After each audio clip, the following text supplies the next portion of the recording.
მერიასთან შეხვედრა ეს არის პასუხისგებელ პირებთან შეხვედრა ეს არის ჩვენი ერთი მოთხოვნა და მეორე მოთხოვნა ჩვენ გვაქვს რომ მართლაც გადაუდებელი გამაგრებითი სამუშაოები დაიწყოს ვინაიდან აი შენობა რომელიც ალბათ მარგალიტია თბილისის თითი რომ მიადოს კაცმა შეიძლება გადავარდეს და დაინგრეს 4 წელია ეს შენობებია გამოსყიდული გამოცარიელებული და ესე ღვთის ანაბარად დაყრილი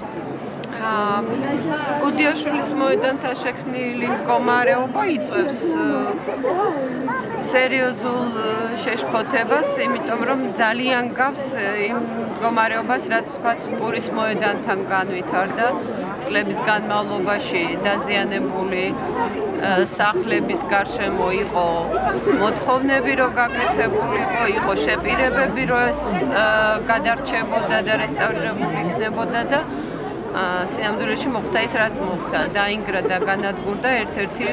უძველესი კვანძი ძველი თბილისისა.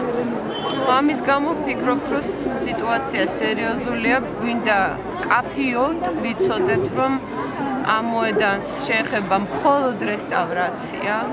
მაღალი კლასის კვალიფიკაციის და კონსერვაციის სტანდარტების აბსოლუტური დაცვა.